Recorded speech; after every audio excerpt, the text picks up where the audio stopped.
Hi, hello, and welcome to Rebel Unicorn Crafts. Today we're going to be painting this kind of gloomy, rainy mountain drive scene, but I'm going to do this in a little different format than normally. Typically, I make my videos a little bit shorter so I can speed through certain parts, because if you have a short attention span like I do, that way you can kind of buzz through certain parts so that you can just move on to the parts you need to know. But I've been getting a lot of comments and questions, especially on TikTok, about how long to let things sit, and you're having trouble with some different water control type things. So I think it'd be helpful for you to see me actually paint this in real time. So this is definitely a longer video, and I will also apologize for the audio quality that's going to come after this, because I did just kind of talk through this as I was painting so that I could provide a live commentary, and it was just on my phone. So hopefully it's not too bad. Let me know in the comments below if this type of video is helpful to you, and I hope that you really enjoy this because I had a ton of fun painting this.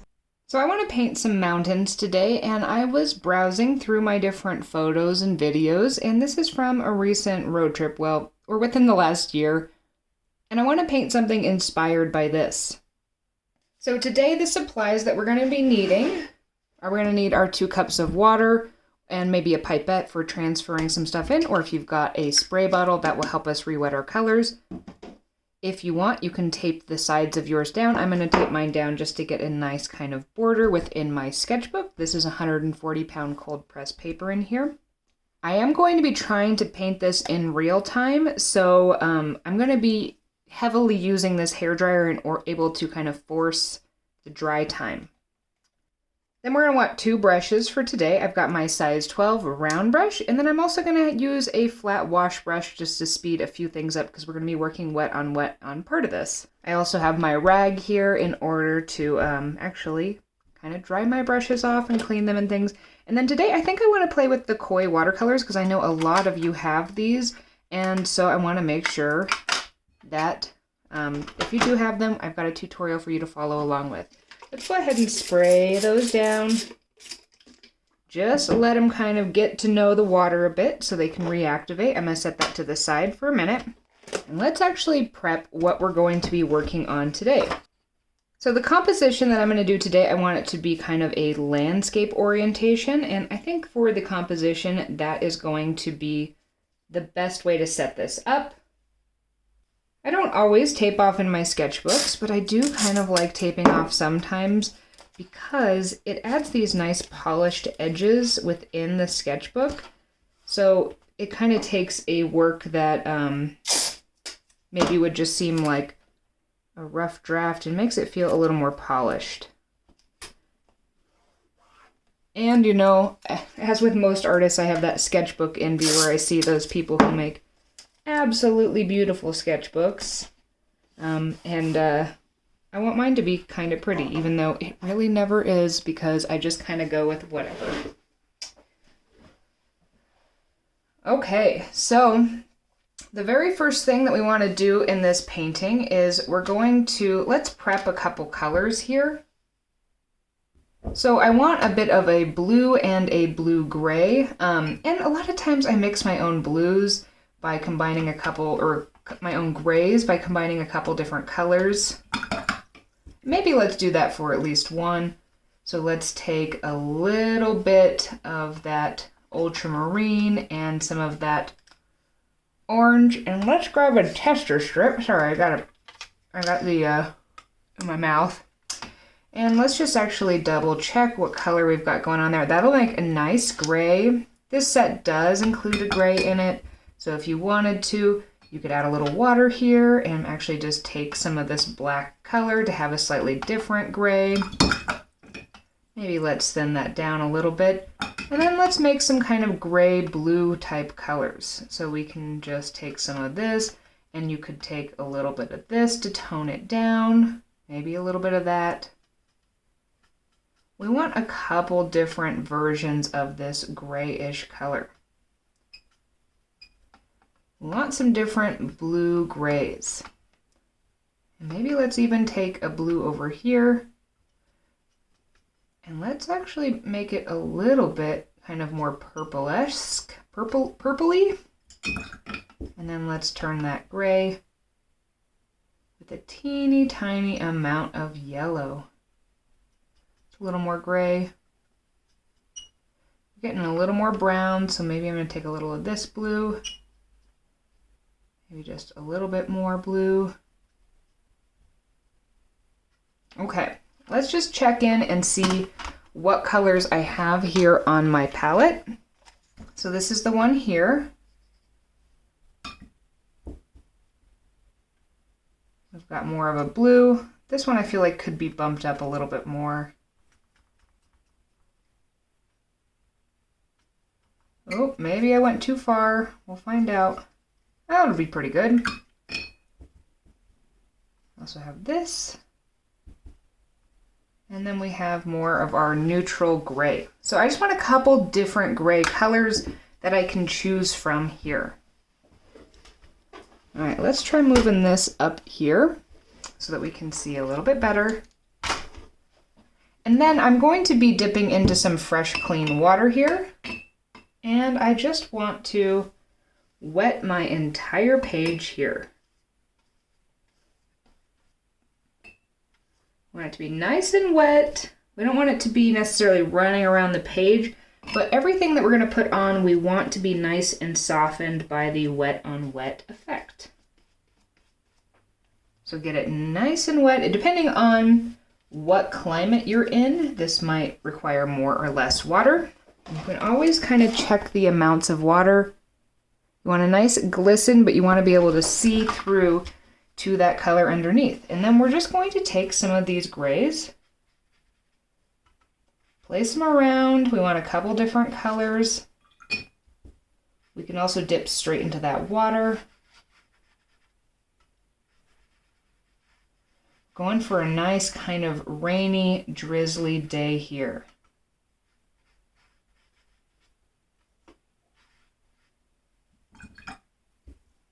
Let's thin that down a little bit.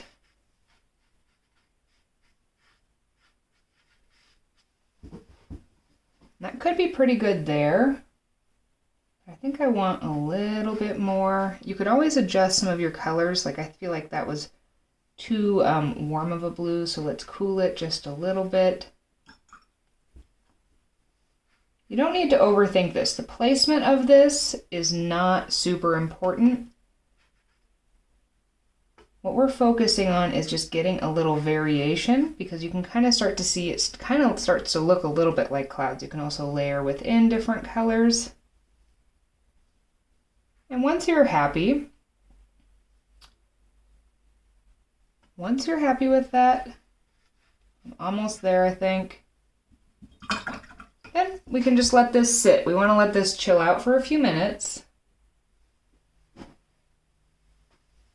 until at least some of that has kind of started to absorb in and some of those fun effects have started to happen before we actually do grab that hairdryer.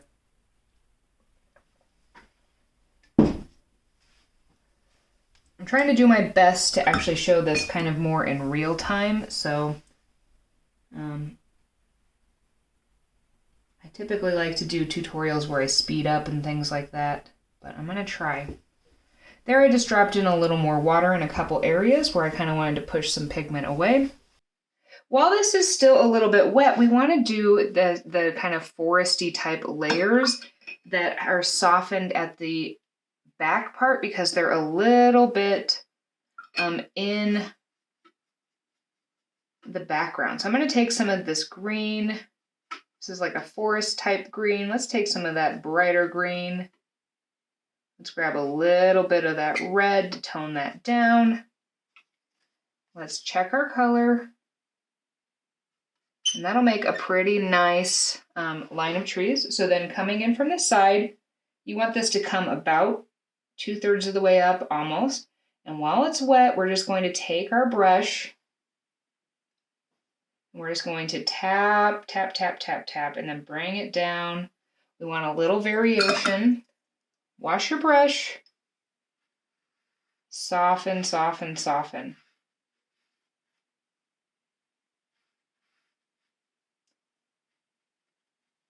Now that was probably a little too wet there. This is actually my first time working on this paper, so I can tell I'm gonna need to be a little more patient. So I am gonna grab my hair dryer and I'm gonna just kind of hit this just a little bit. I don't wanna completely dry it.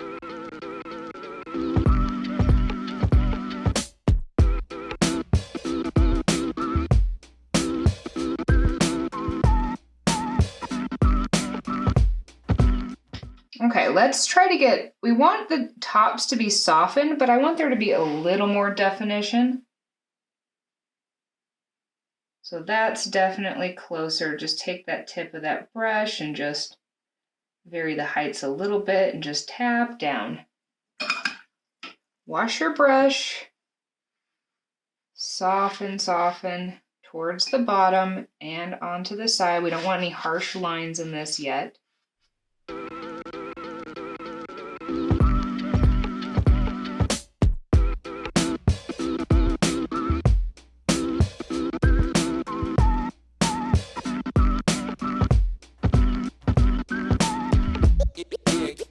While I let this paper cool down a little bit, let's talk a little bit about what we're trying to achieve here. So in the background, since it's kind of a rainy, gloomy day, we want everything to kind of be misty, and also we're taking advantage of atmospheric perspective where things that are further away are a little more out of focus, especially on those rainy days. So we're going to place some of those trees are going to be more in our foreground, and we're also going to incorporate that drive. So what we want to think about if we're composing this is we want to take advantage of that rule of thirds here. And so we want our focal point to kind of be in this bottom left third. So that's going to be where our vanishing point for our road is going to be. And we're going to just take the one side is going to come here. This side is going to swoop, and then it's going to really come out this way. Now our road will probably sneak away from us a little bit, as far as it'll get a little bigger, a little wider, but that's kind of the general way we want to set this up so that it's ready to go. Now the next thing we're going to do is we want to take some of that blue type color here, and let's put a tiny bit of that black color in it just to make it a little more gray. Let's test that color. That'll be pretty nice. Maybe I like this kind of peacock type blue or Prussian type blue. I'm going to try to add a little more of that in there. We're going to be making a layer of mountains next. I like that, but it's a little bit too bright, so let's put a little more water in there. And that should be pretty good. So we've got a dry piece of paper here. Next thing we're going to do is actually place some mountains in here. And at this point, you might want to start considering actually holding your piece at an angle because you might want some gravity on your side. So we're going to need fresh water prepped, our nice color here, and then let's start to put these kind of mountains in here. So we're just going to kind of lightly lay them in. Mine's a little bit too dark. So right away, I'm going to dip into some water. And before I kind of bring that over here, we can change the shape just a little bit. While we're working on this, maybe this comes down, maybe up again. And then again, we kind of want to just soften all of this towards the bottom. We're going to cover a lot of this in the foreground, so if it's not perfect, that's all right. But we do want to create kind of a softening effect so we don't have any harsh lines. Okay. Again, we want this to dry.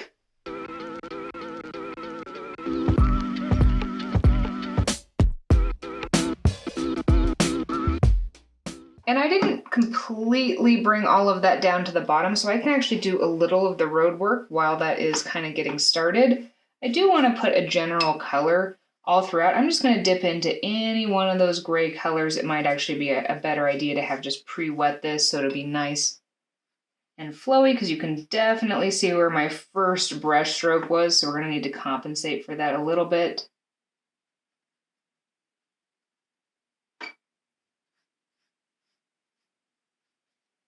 And then what I want to do when we're actually looking at the perspective of the road is anything that you're looking straight into is going to typically have a little bit of shadowing. I know this is not necessarily always true for roads that are sitting kind of on top of things, but this can help us force the perspective. So I'm going to take a little bit of some blue, and so I would be able to see kind of into the edges here. I'm going to put a little of that blue here, and then I wouldn't see it here, but I would start to see it as it turned the corner there, and that's going to give us a little more perspective. If you dropped a little too much water there, you can always kind of thin that out, just like that. Okay, so next we need to start prepping for where we're going to place our evergreen trees. They're going to be kind of over here, maybe reaching up to that second 2/3 point, and then coming down a little bit, and they're going to be in the foreground. They're going to end around here, that bottom 2/3. And we want to mix up a nice dark green color. We want this to be pretty saturated. If you need to, you can re-wet your colors.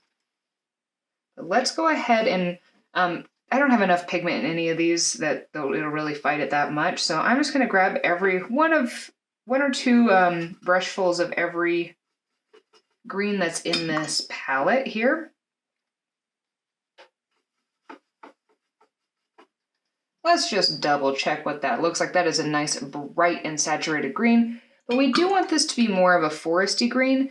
I do like this forest green color, but I also find it to be a little bit too blue, a little bit too vibrant, so it kind of almost looks cartoonesque.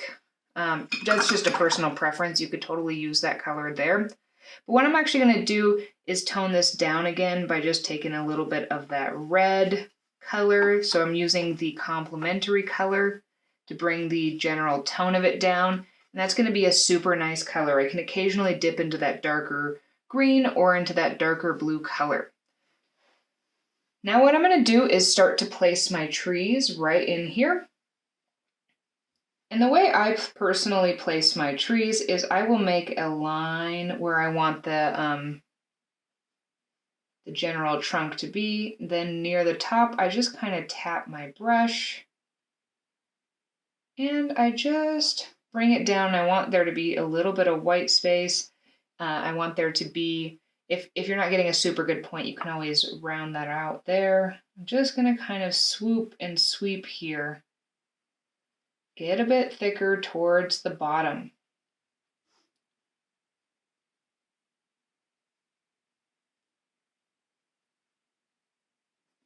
Okay. I'm going to put just a teeny bit more water in there. I feel like I need this to move a little bit more. You can always add in a little more pigment. Now let's add in a couple more trees. Maybe one has a slightly more rounded top.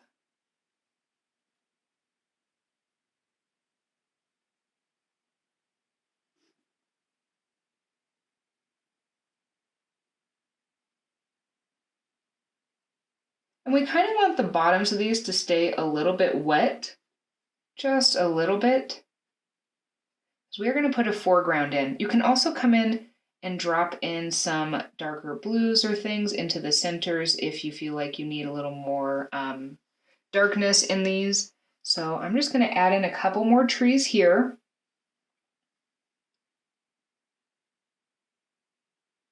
Keep in mind, some trees are a little scrawnier than others, so maybe this one had a harder year and is struggling a little bit more.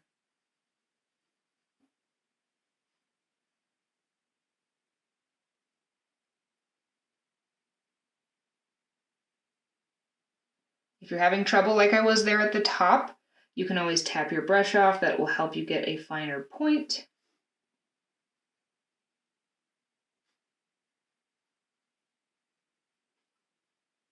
You can always grab more of that pigment. You can even darken certain areas if you want.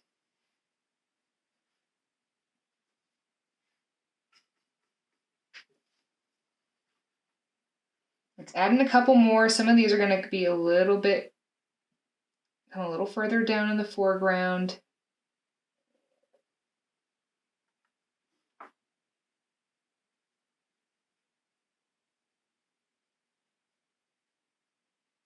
Not too much, but just a little bit.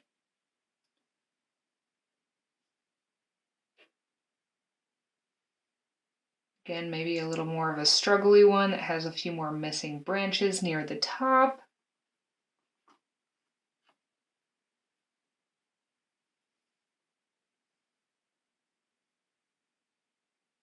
Trees do not need to be perfect. Nature is natural.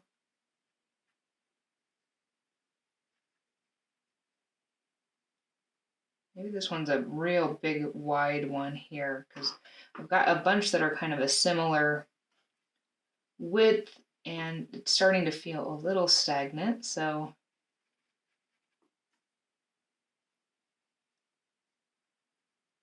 bring that one down. And you could keep adding in a couple more, like maybe there's a little one here that's off to the side. Maybe you feel like a few of these need a little bit more depth, so maybe I'm actually going to drop in some of that Prussian type blue into some of the wet areas. Maybe you kind of place that near the bottoms to create some shadows. And then we can also come in here and let's make a little bit of a mixture.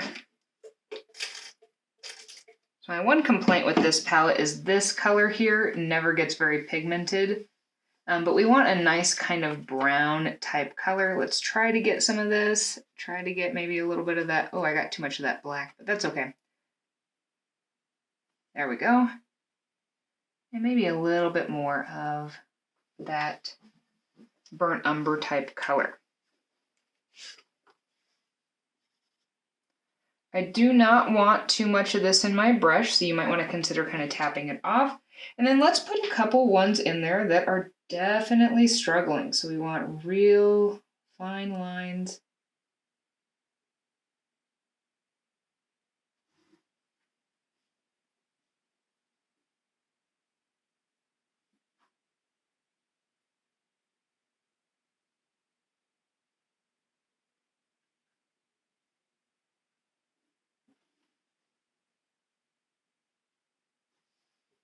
Just to kind of add a little more dimension. These don't need to be super filled out because these are kind of the bones of those trees.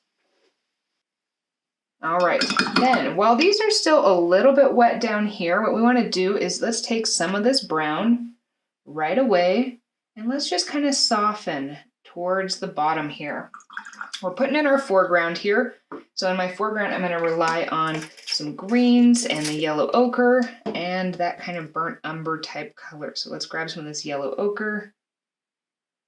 Just kind of let all of that bleed together.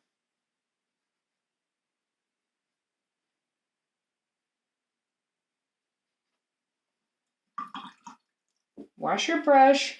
I'm also going to bring in some more bright colors like that kind of lemon green or yellow green type color and alternate between some of that and some of the darker greens here as well.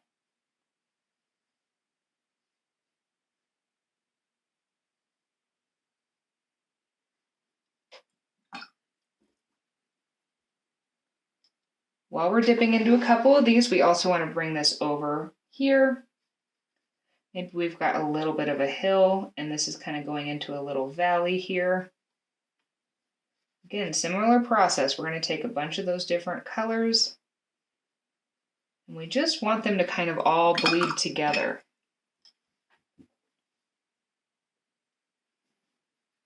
You can encourage some of that. You can drop in some brighter colors into some of those darker colors. You could even put in a little bit of some darker blues right along the edges. And you could even, notice how I kind of tap my brush off there? You could even kind of bring that right along the edges here, some of those dark blues. It'll give it a little more dimension.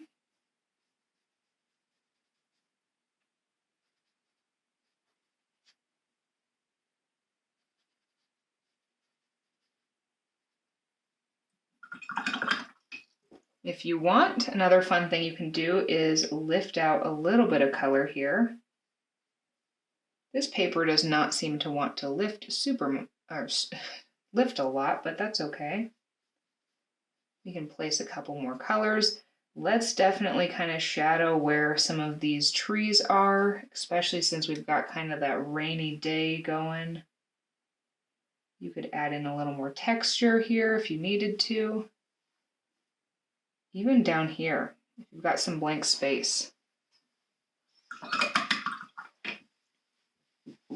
then let's do the same. Let's work on this over here because I feel like that could definitely use a little more help. Maybe a little more of that yellow ochre here and lift a little bit.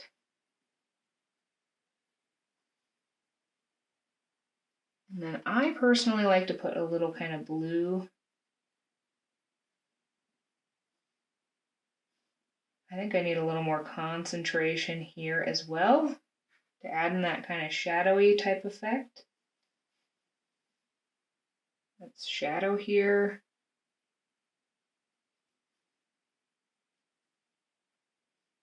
Just touching some of those shadows in.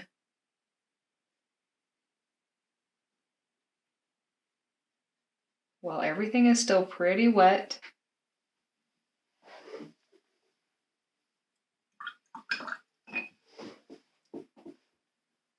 And I feel like this just needs to match this a little bit better. Over there. I'm going to take and I'm going to lift out a little bit. And I think that helps at least a little bit. Let's also put some of that green that was on the other side right in there. And lift out again. So you could leave it here, or the other option you have is to come in and fill in a few of these little kind of details in the road. So maybe actually kind of mimic some of the shapes that might happen in that road.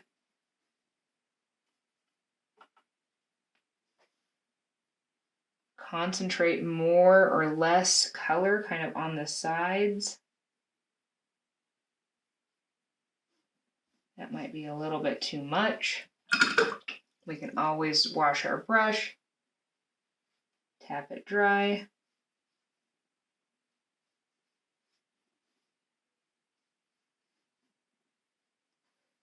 And you know what, I'm going to actually dry this a little bit because I want to get a few more kind of shapes in there.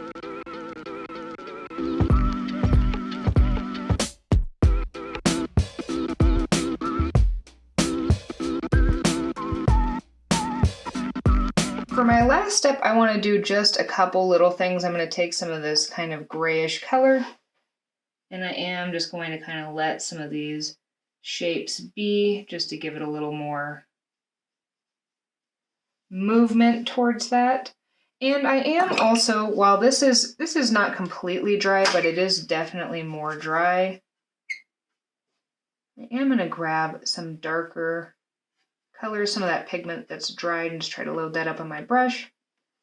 And on a few of these, I feel like they need a little more depth in a couple areas because the color's not quite dark enough.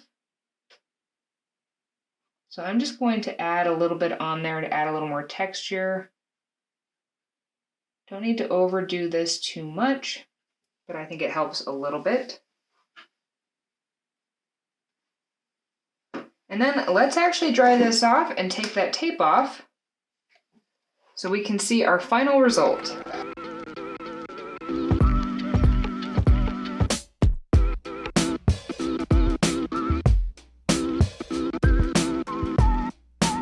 All right, a few things before I finish drying this. One, I would normally let this sit. One of the weak points for tape is wherever it crosses over, and sometimes if you take this tape off too fast, it's going to bleed a little bit there. If you actually let it sit just kind of naturally dry on its own after a couple hours, you won't have any problem with that. But the other thing is in order to take this tape off, I am, while I'm drying, going to make sure that I am heating up the tape too, because it releases the adhesive.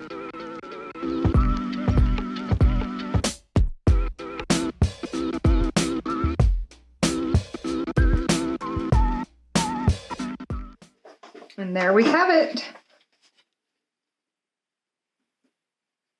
This makes me want to go take a rainy day drive. I don't know how I feel about this paper. It definitely took longer to dry than normal. And it kind of feels like everything's a little fuzzier than it normally would, but I'll have to play with it some more. Again, this is my first time using this paper. Thank you so much for watching along. I hope that you had fun painting this with me. I know I enjoyed painting it, And let me know in the comments below if you like this longer format video or if you want me to keep doing these shorter type ones. I'm open to suggestions. If you found this helpful, please consider subscribing to my YouTube channel, and I hope that you have a magically creative day.